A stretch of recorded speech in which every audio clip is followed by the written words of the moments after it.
యాలూరులో వైఎస్ఆర్సీపీకి భారీ షాక్. మంత్రి ఎన్ఎండి ఫరూక్ సమక్షంలో టీడీపీలో చేరిన కైపా శివరామిరెడ్డి వర్గం. నంద్యాల నియోజకవర్గం గోస్పాడు మండలం యాలూరు గ్రామంలో వైఎస్ఆర్ కాంగ్రెస్ పార్టీకి గట్టి ఎదురుదెబ్బ తగిలింది. మాజీ ఎమ్మెల్యే శిల్పా రవిచంద్ర కిషోర్ రెడ్డి, మాజీ మంత్రి శిల్పా మోహన్ రెడ్డిల సమీప బంధువులైన ప్రముఖ వైసీపీ నాయకులు కైపా శివరామిరెడ్డి, తిమ్మారెడ్డి, రామేశ్వర్ రెడ్డి, శేషరెడ్డిలతో పాటు యాలూరు గ్రామానికి చెందిన బలమైన వర్గానికి చెందిన సుమారు 150 మంది నాయకులు, కార్యకర్తలు వైసీపీని వీడారు. వీరందరూ నంద్యాల మంత్రి క్యాంపు కార్యాలయంలో రాష్ట్ర న్యాయశాఖ మరియు మైనారిటీ సంక్షేమ శాఖ మంత్రి ఎన్ఎండి ఫరూక్ సమక్షంలో తెలుగుదేశం పార్టీ టీడీపీలో చేరారు. మంత్రి ఫరూక్ వారికి పసుపు కండువాలు కప్పి పార్టీలోకి సాదరంగా ఆహ్వానించారు. అభివృద్ధిని చూసే టీడీపీలో చేరాం కైపా శివరామిరెడ్డి. టీడీపీ పార్టీలో చేరిన అనంతరం కైపా శివరామిరెడ్డి మీడియాతో మాట్లాడుతూ ముఖ్యమంత్రి నారా చంద్రబాబు నాయుడు నేతృత్వంలో రాష్ట్రంలో జరుగుతున్న అభివృద్ధి కార్యక్రమాలు, అలాగే నంద్యాల నియోజకవర్గంలో మంత్రి ఎన్ఎండి ఫరూక్ చేపడుతున్న సేవ అభివృద్ధి పనులకు ఆకర్షితులమై తెలుగుదేశం పార్టీలో చేరుతున్నట్లు తెలిపారు. మంత్రి ఫరూక్ లాంటి మితభాషి, సౌమ్యుడైన నాయకుడి ఆధ్వర్యంలో పనిచేయడం గర్వకారణంగా ఉందన్నారు.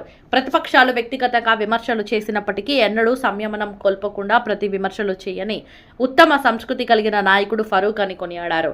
నియోజకవర్గంలో తెలుగుదేశం పార్టీ బలోపేతానికి, రాబోయే రోజుల్లో పార్టీ విజయానికి తమ శ్రేణులతో కలిసి అంకితభావంతో కృషి చేస్తామని వారు తెలిపారు. ఈ సందర్భంగా మంత్రి ఎన్ఎండి ఫరూక్ మాట్లాడుతూ యాలూరు గ్రామం నుండి ఇంత పెద్ద సంఖ్యలో వైఎస్ఆర్సీపీ ముఖ్య నాయకులు, కార్యకర్తలు తెలుగుదేశం పార్టీలో చేరడం అత్యంత సంతోషకరమని రాష్ట్ర మైనారిటీ సంక్షేమ శాఖ మంత్రి ఎన్ఎండి ఫరూక్ అన్నారు. పార్టీలో చేరిన ప్రతి ఒక్కరికి తెలుగుదేశం పార్టీలో తగిన గుర్తింపు, గౌరవం ఉంటాయని ఆయన హామీ ఇచ్చారు. ముఖ్యమంత్రి నారా చంద్రబాబు నాయుడు గారి నేతృత్వంలో కూటమి ప్రభుత్వం రాష్ట్ర అభివృద్ధి, ప్రజా సంక్షేమమే ధ్యేయంగా ముందుకు సాగుతుందని, నంద్యాల నియోజకవర్గాన్ని అన్ని రంగాల్లో అభివృద్ధి చేసేందుకు మేము అహర్నిశలు కృషి చేస్తున్నామన్నారు. క్షేత్రస్థాయిలో జరుగుతున్న ఈ మార్పును, అభివృద్ధిని చూసే ఈ రోజు వైసీపీకి చెందిన బలమైన వర్గం, ముఖ్యంగా మాజీ ఎమ్మెల్యేలు, మంత్రుల సమీప బంధువులైన కైపా శివరామిరెడ్డి గారు మరియు వారి అనుచరులు టీడీపీలో చేరారని తెలిపారు. వీరి రాకతో గోస్పాడు మండలంలో పసుపు జెండా మరింత బలోపేతమయ్యిందని అన్నారు. విపక్షాలు ఎన్ని కుట్రలు చేసినా, వ్యక్తిగత విమర్శలకు దిగినా మా సమాధానం కేవలం అభివృద్ధి మాత్రమే అన్నారు. రాజకీయాల విలువలతో కూడిన విమర్శలు ఉండాలి తప్ప వ్యక్తిగత దూషణలు సరికాదని, ప్రజాస్వామ్యంలో ప్రజలే సుప్రీం. వారి ఆశీస్సులతో నంద్యాల నియోజకవర్గాన్ని రాష్ట్రంలోనే ఒక మోడల్ నియోజకవర్గంగా తీర్చిదిద్దుతామన్నారు. పార్టీ నమ్ముకొని వచ్చిన ప్రతి కార్యకర్తను, నాయకుడిని గుండెల్లో పెట్టుకుని కాపాడుకుంటామని మంత్రి ఫరూక్ తెలిపారు. రాబోయే రోజుల్లో యాలూరు గ్రామ అభివృద్ధికి ప్రత్యేక నిధులు కేటాయించి అన్ని సమస్యలను పరిష్కరిస్తామని అన్నారు.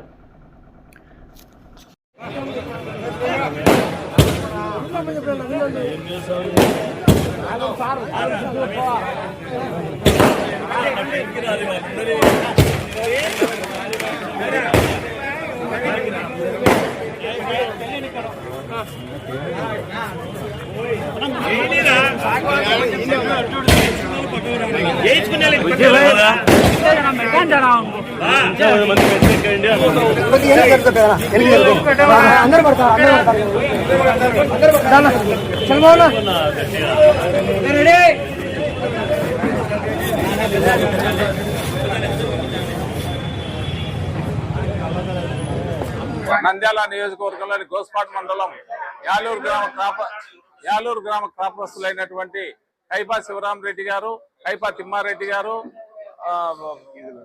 ఈదుల రామేశ్వర రెడ్డి, మునగాల గోపాల్ రెడ్డి గారు, ఇంకా బెక్కం శేషరెడ్డి, ఇంకా గ్రామస్తులందరూ దాదాపు 150 మంది వైకాపాను వదిలి తెలుగుదేశం పార్టీలో మంత్రి గారు ఫరూక్ సార్ ఆధ్వర్యంలో పార్టీలో చేరడం జరిగింది.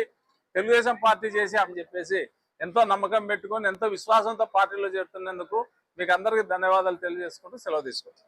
దగ్గర నుంచి మేము సహాయ సహకారాలు అందించాలని కోరుతున్నాం. ఈ సందర్భంగా మెయిన్గా మాకు సిరివెల్ల యాలూరు రోడ్డు, గోస్పాడు నుంచి సిరివెల్ల వరకు రోడ్డు చాలా దీనస్థితిలో ఉంది.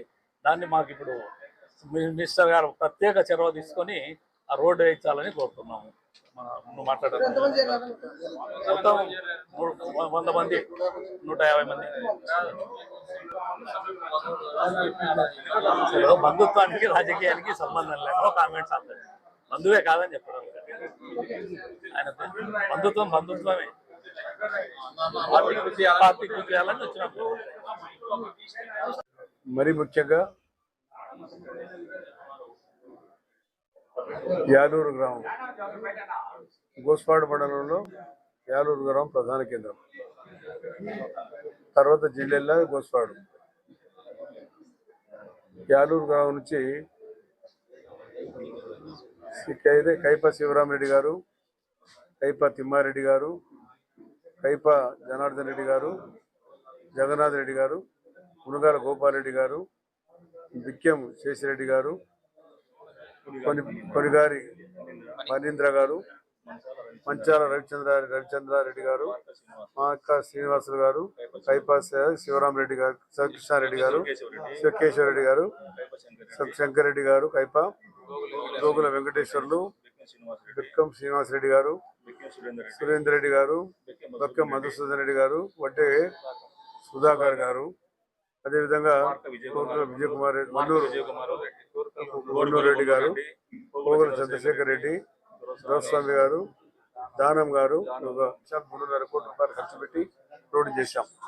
అదేవిధంగా చిన్న హాస్పిటల్ కూడా ఓపెన్ చేశాం. మళ్ళా దీవగుంటలు కూడా హాస్పిటల్ కావాలంటే దానికి కూడా 2 కోట్లు శాంక్షన్ చేశాం. అది అనాదిగా ఉన్నది, వాళ్ళు తెచ్చుకోలేకపోయినారు. నేను వచ్చిన తర్వాత వారికి 2 కోట్ల రూపాయలు ఇచ్చాం. వారు కొన్ని కార్యక్రమాలు ఇచ్చారు. ఆ గ్రామంలో కూడా చేస్తామని చెప్పి వాగ్దానం చేశాం. మాట ఇచ్చిన తర్వాత నిలబెట్టుకోవాల్సిన అవసరం ఉంది. తప్పకుండా నిలబెట్టుకుంటాం. ఇప్పుడు సోదరులు అడిగారు, శివరామరెడ్డి గారు, అదేవిధంగా తిమ్మారెడ్డి గారు, వీరంతా గౌరవనీయులంతా అడిగిందేమి, వాళ్ళ గ్రామాభివృద్ధి కోసం జిల్లాల నుంచి వాళ్ళ శివరాల నుంచి కోస్పాడు వరకు రోడ్డు కావాలని. దానికి టెక్నికల్గా ప్రాబ్లం నేను చెప్తాను మళ్ళీ మీకు మీడియా మీద. ఇలా తెలుసు కూడా అది ఎందుకు నిలబడిపోయిందో ఇక్కడ ఉచ్చరించలేదు. అది ఆల్రెడీ శాంక్షన్డ్, దాదాపుగా 3.5 కోట్ల 5 కోట్ల రూపాయలు శాంక్షన్ చేసాం ఆర్ఎండ్ నుంచి. అది కొంచెం అనివార్య కారణం వల్ల అది జాయింట్ అయిపోయింది ఆర్లగడ్డ నంద్యాల. దానివల్ల కొంచెం ఇబ్బందికరంగా ఉంది. నేను వాళ్ళతో కూడా మాట్లాడి మనకు ప్రజలకు సౌకర్యం ఏర్పాటు చేయాల్సిన అవసరం ఉంది. మొన్ననే హాస్పిటల్ కూడా మీరు వచ్చారు కదా, నేను ఎంపీ గారు అందరం వచ్చాం. హాస్పిటల్ కూడా ఇనాగ్రేట్ చేసాం, బాగా కట్టాం. దానికి అప్రోచింగ్ రోడ్ లేదు కూడా అని అడిగారు. అప్రోచింగ్ రోడ్ కూడా వేస్తామని చెప్పి మాట ఇచ్చాం. ఎంపీ గారు కూడా మన మస్తాన్రావు, బీజే మస్తాన్రావు గారు ఇచ్చాం. ఆయన కూడా శాంక్షన్ లెటర్ ఇచ్చాడు. మన కలెక్టర్ గారికి వచ్చింది లేదు నాకు అయితే కానీ దాన్ని వెరిఫై చేసుకోవాల్సిన అవసరం ఉంది. అదేవిధంగా మన హజరత్ ఈయనకు మాట ఇచ్చా, ఈయన గ్రామంలో ఎస్జీవో తెప్పించే అభివృద్ధి. నేను 18 దాదాపు ఆ గ్రామంలో 45 లక్షలు, తర్వాత మసీదు 20 లక్షలు చేశాను. అది మధ్యనే ఖచ్చితంగా, ఎందుకంటే ఆ గ్రామంలో కూడా ముస్లిం మైనారిటీ సోదరులు ఉన్నారు కాబట్టి ఇది మాట ఇచ్చాము. మాట ఎందుకు శంకుస్థాపన చేశాం. ఇప్పుడు అప్పుడు డబ్బులు ఇచ్చా. డబ్బులు ఇచ్చిన తర్వాత ఆ ప్రభుత్వం ఇవ్వాల్సిన పని ఇవ్వలేవాలి. ఇచ్చిన డబ్బులు క్యాన్సిల్ చేశాం. ఇది ఒకటే కాదు, రాష్ట్రంలో అందించాం. దాంతోపాటు ఇక్కడ కూడా పోయింది. అది ఎందుకు క్యాన్సిల్ చేశారు, ప్రభుత్వంలో యాక్టివిటీస్ కావాలి. ఆ రోజులు చెప్పారు. యాలూరు నుంచి సిరివెళ్ళకు ఆ రోడ్డు ఫస్ట్ రోడ్ ఇచ్చారు దాదాపు 40 సంవత్సరాల క్రితం. కాబట్టి తప్పకుండా మన అభివృద్ధి సేవా కార్యక్రమం పోవాలి. మీ అందరి సహకారం కావాలి. కాబట్టి ఈరోజు ఈ కార్యక్రమం ఎవరైతే లిస్టు చదివారు, శివరామరెడ్డి గారి, తిమ్మారెడ్డి గారి, వీళ్ళందరికీ చదివారు. వీళ్ళందరికీ కూడా స్వాగతం పలుకుతూ మనమందరం కలిసికట్టుగా భుజం